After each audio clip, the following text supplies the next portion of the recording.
ओम शांति पाल भाई। ओम शांति ईश्वर भाई जी। आज 1 अप्रैल है पाल भाई।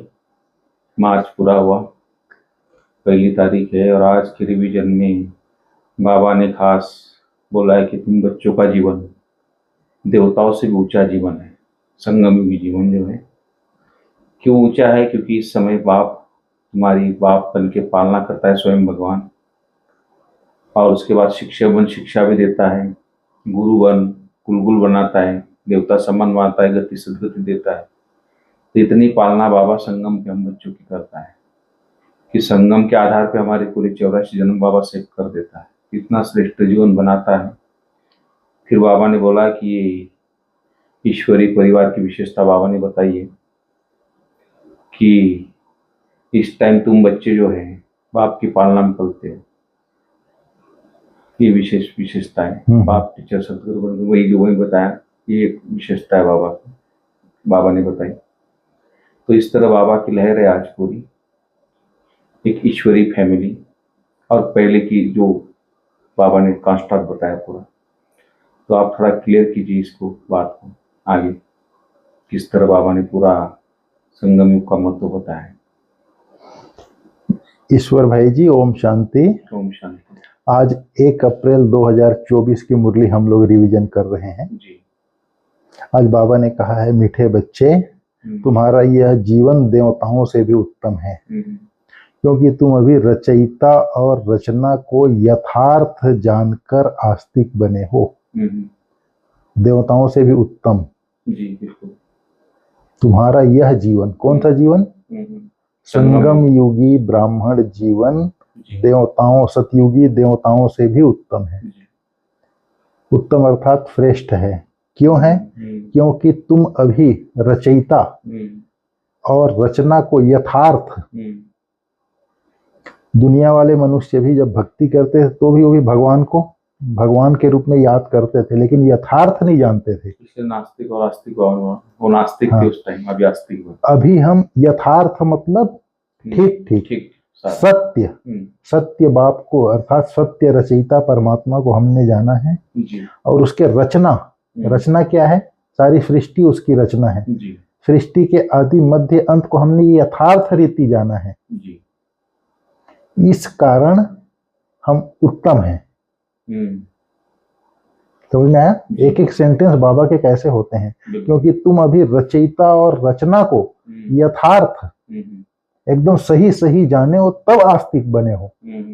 भगवान बाप को अगर यथार्थ रीति नहीं जाना वो आस्तिक नहीं कहलाएगा। यथार्थ माना उसकी गहराई में जाके आपने समझा है, और एक जानना माना ऊपर जानना होता है। तो ना, जैसे लोग बोलते ब्रह्मा कुमारी अच्छी संस्था है, अच्छे लोग है, अच्छा ज्ञान सुनाते, बस अच्छा बोलते, लेकिन अंदर नहीं जाते उसमें कि अच्छा क्या चीज है उसकी। यथार्थ मतलब सत्य ज्ञान को पूरी तरह से नहीं जानते वो लोग। हम लोगों ने यथार्थ जाना है तब आस्तिक बने हैं।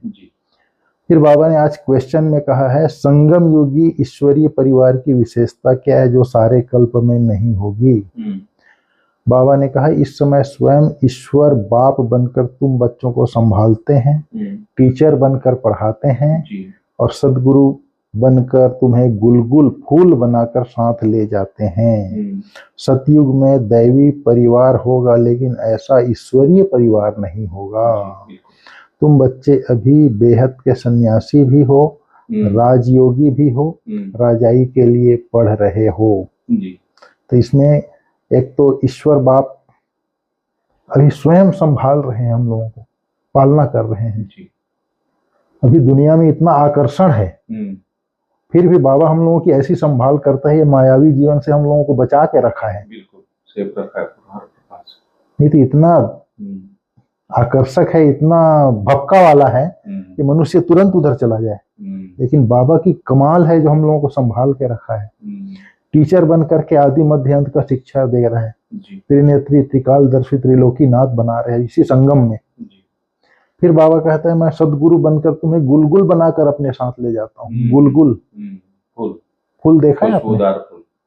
फूल भी खुशबूदार। फूल भी खुशबूदार। आपने चैतन्य फूल देखा है? कहाँ देखा है? नहीं देखा है। कहाँ देखा? हमारी दादियों को देखा, बड़ों को देखा, और कैसे फूल महारथी भाई बहनों को देखा। कैसे, क्या पहचान था उनका? उनके हर चेहरे से, चलन से उनको मिलने का मन होता था, उनके साथ बातें करने का, उनकी दृष्टि लेने का मन होता। जैसे दादी बड़ों के पास जाते थे, दादियों के पास, तो ऐसे तो बैठे रहे इनके पास, तो दादियाँ जो इनसे है, सुनते रहे, इनको देखते रहे। हाँ, दादियाँ हमारी चैतन्य फूल थी। जैसे कोई खुशबूदार फूल होता है ना, तो उसके आसपास आदमी आज नेचुरल खिंचाव होता है उसकी तरफ, तो उसके पास बैठे रहता है, उसकी खुशबू का आनंद लेता है। वैसे दादियों से दृष्टि मिलती थी तो खो जाते उसमें, लगता था दृष्टि देते रहे, मिलते रहे। तो हमारी दादियाँ चैतन्य फूल थी जी। उनमें से सद्गुणों की खुशबू आती थी। बिल्कुल। जैसे प्रेम की प्रतिमूर्ति थी, स्नेह की प्रतिमूर्ति थी, उनमें दैवी गुण स्वतः थे, दातापन का संस्कार था। दादी प्रकाश मणि को हमने देखा है 20,000 के डायमंड हॉल की सभा में मुरली सुनाती थी दादी, और भरी सभा में बोलती थी, किसी को कुछ चाहिए तो बोलो, अगर यहाँ बोलने में संकोच हो रही है तो लिख करके दे दो, बोलती थी। कितना बड़ा संस्कार है। 20,000 की सभा को दादी सबको आत्मिक दृष्टि देते हुए अपना समझ के भाकी पहनती थी दादी। जी बिल्कुल, मेरे अपने हैं। तो ये खुद दादी बीमार भी थी ना, तो भी 5 मिनट भी आती थी ना, तो सारी सभा खुश हो जाती दादी। तो हमने सभी दादियों को देखा है कैसे उन लोगों से दैवी गुणों की खुशबू आती थी। चैतन्य फूलों को देखा है हमने, दादा विश्व रतन, ऐसा लगता था जैसे चैतन्य फूल है बगीचे का। जिन्होंने भी बाबा के नियम धारणा चल के तपस्या की है ना, जिन्होंने अपने अंदर दैवी गुणों को भर लिया है, वो आत्मा नेचुरली उसमें चैतन्य फूल थे, खुशबूदार। अभी भी अगर कोई संगठन में ऐसा व्यक्ति है तो उसकी तरफ आदमी आकर्षित होता है, मिलने का मन होता है। अगर किसी का ऐसा नहीं है, उनमें गुण नहीं है, तो उसको आदमी किनारा कर लेता है, छोड़ो जान दो, अरे जान दो ना बोलेगा सुना रहने दो। इसीलिए बाबा बोलता है ना, कोई चंपा है, कोई गुलाब है, कोई मोगरा है, कोई अक भी है, कोई अक तो खैर चढ़ गए, अक तो सब शिव में चढ़ गए, लेकिन मोगरा है, गुलाब है, रात रानी है, तो अलग अलग तरह के हैं, हर एक की अपनी अपनी विशेषता। तो कोई न कोई गुण तो अवश्य है, कोई न कोई खुशबू अवश्य है हर बाबा के बच्चे में। तो इस तरह से बाबा जो है, नहीं है तो भी शोभा तो है ना। हाँ, फूल तो शोभा होती ही है ना, सुंदर तो होती है। तो बाबा इस तरह से गुलगुल फूल बना करके ले जाते हैं, जो एकदम खुशबूदार फूल होगा, उसको नैनों में बिठा करके ले जाते हैं। फिर बाबा कहता है सतयुग में दैवी परिवार तो होगा, लेकिन ईश्वरीय परिवार नहीं होगा। तुम बच्चे अभी बेहद के सन्यासी हो और राजयोगी भी हो। बेहद के सन्यासी माना, कल भी भवानी वैराग्य को बोला था, आज बेहद का सन्यासी हो।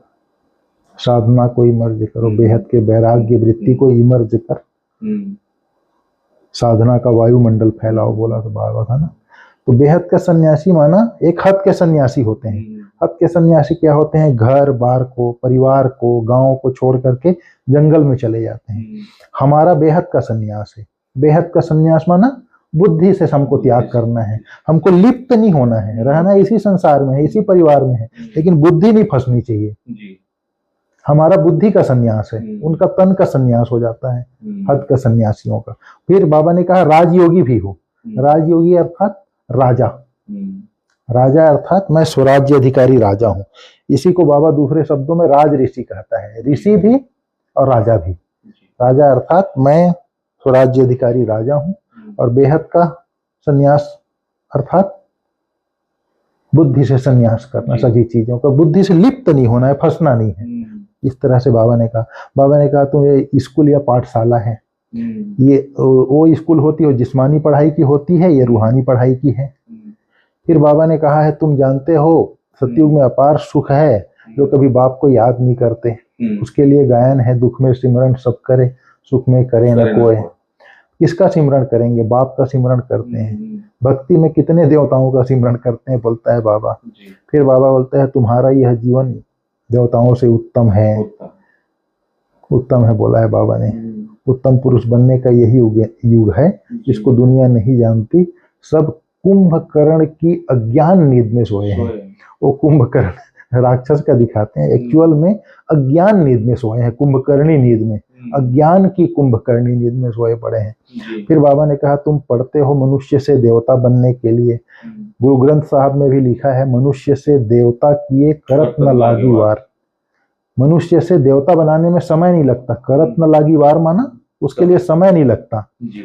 इसलिए परमात्मा को जादूगर कहा जाता है। नर्क को स्वर्ग बनाना जादू का खेल है। स्वर्ग को नर्क बनने में 84 जन्म लगता है, फिर नर्क को स्वर्ग बनने में चपटी सेकंड लगता है, बोला बाबा। वो जनक का गायन सेकंड में जनक को जीवन मुक्ति मिली थी, वही गायन।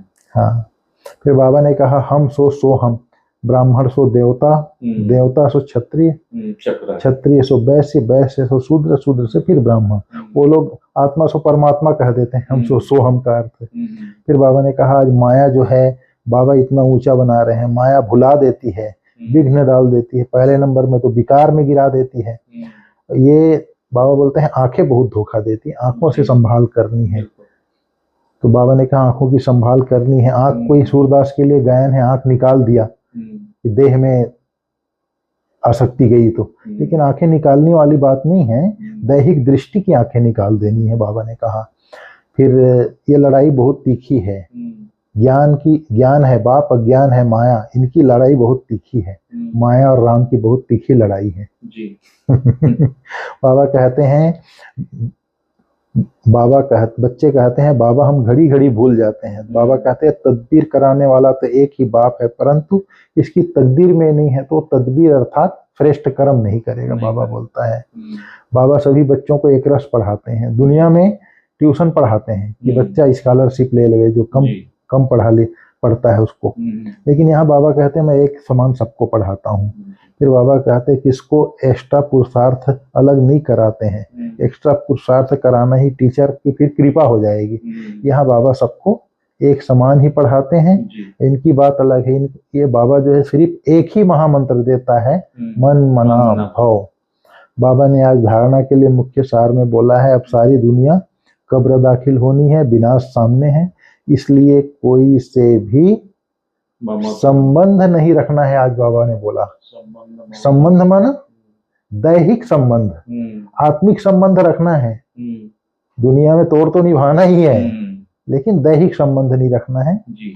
माना वहाँ लगाव झुकाव ना हो, हाँ वहाँ फिर वो मोह आ जाती है, विकार आ जाता है, इसलिए बाबा ने कहा है। बाकी संबंध तोड़ने के लिए बाबा नहीं बोला है, आत्मिक संबंध रखना है, दैहिक संबंध नहीं रखना है। खास करके आज बाबा ने बोला ना विकार आ जाती है, विकार में गिर जाते हैं, उसके लिए बाबा ने अंडरलाइन कराया है। बाकी एक मनुष्य से दूसरे मनुष्य से संबंध नहीं तोड़ना है, आत्मिक संबंध रखना है, बोला बाबा ने। अंत काल में एक बाप ही याद रहे, नहीं तो अंत काल स्त्री सिमरे तो वल वल योनि में उतरे, बाबा कहता है। और बाबा ने आज श्याम से सुंदर, सुंदर से श्याम को बाबा ने याद किया है। अभी बाबा ये हीरे तुल्य जीवन है, हीरे तुल्य जीवन, ईश्वरीय जीवन हमारा हीरे तुल्य जीवन है। इसी स्मृति में रहना है कि अभी हम कौड़ी से हीरे जैसा बनते हैं। फिर बाबा ने आज वरदान में ज्ञान धन की महिमा बताई है। ज्ञान धन द्वारा प्रकृति के सब साधन प्राप्त करने वाले पद्मा पदम पति भव। बाबा ने कहा ज्ञान धन स्थूल धन की प्राप्ति स्वतः कराता है। जहाँ ज्ञान धन है वहाँ प्रकृति स्वतः दासी बन जाती है। ज्ञान धन से प्रकृति के सब साधन स्वतः प्राप्त हो जाते हैं, इसलिए ज्ञान धन सब धन का राजा है। जहाँ राजा है वहाँ सर्व पदार्थ स्वतः प्राप्त होते हैं। यह ज्ञान धन ही पद्मा पदम पति बनाने वाला है, परमार्थ और व्यवहार को सिद्ध करता है। ज्ञान धन में इतनी शक्ति है जो अनेक जन्मों के लिए राजाओं का राजा बना देती है। समझ में आया? यह ज्ञान धन ही पद्मा पदमपति बनाने वाला है, परमार्थ और व्यवहार को भी सिद्ध करता है। तीन आदि मध्य अंत को सिद्ध करता है, यही ज्ञान। बाबा ने कहा ज्ञान धन में इतनी शक्ति है जो अनेक जन्मों के लिए राजाओं का राजा बना देता है। ये जो बाबा आकर के जो ज्ञान देते हैं, ईश्वरीय ज्ञान देते हैं, ईश्वरीय ज्ञान होने से ही हम योगी बनते हैं जी। हर अगर चीज का ज्ञान दिया ना, योग का भी, हाँ। परम धाम का भी, खुद के बारे में भी ज्ञान ही तो है सब। हाँ नहीं, ये ज्ञान की आज जो महिमा बाबा ने बताया ना, ज्ञान धन में इतनी शक्ति है जो अनेक जन्मों के लिए राजाओं का राजा बना देती है। आ करके जो आत्म ज्ञान देता है, परमात्मा ज्ञान देता है, तो उससे हम राजयोगी बन जाते हैं, राजयोग का अभ्यास करते हैं। राजयोग का अभ्यास करते हैं तो फिर क्या कहते हैं, हमारे संस्कार, स्वभाव संस्कार धारणा युक्त हो जाते हैं, अर्थात दैवी गुणों से संपन्न बन जाते हैं। फिर हम मास्टर दाता अर्थात सेवाधारी स्वतः बन जाते हैं। तो ज्ञान धन एक चीज मिलने से योग, धारणा और सेवा ऑटोमेटिक हो जाती है, अर्थात सभी चीजें प्राप्त हो जाती है। तो इस तरह से राजाओं का राजा बना देती है। फिर आज बाबा ने स्लोगन में बोला है, कल्प कल्प का विजयी हूं यह रूहानी नशा, इमर्ज हो तो माया जीत बन जाएंगे। कल्प कल्प का विजयी हूं। ये ड्रामा कल्प कल्प चलता ही है। हर कल्प में हम ईश्वरीय संतान बनते हैं। मैं हर बार विजयी बना हूं, तो ये अगर रूहानी नशा रहे तो सहज माया जीत बन जाएंगे। इस तरह से बाबा ने आज देवताओं से भी उत्तम हीरे तुल्य जीवन की महिमा गाई है, रचयिता रचना का ज्ञान दिया है। बाप, शिक्षक, सदगुरु और बेहद के सन्यासी, राजयोगी और ज्ञान धन, इन 4-5 बातों का विशेष अंडरलाइन कराया है बाबा ने। ठीक है ईश्वर भाई, ओम शांति। ओम शांति।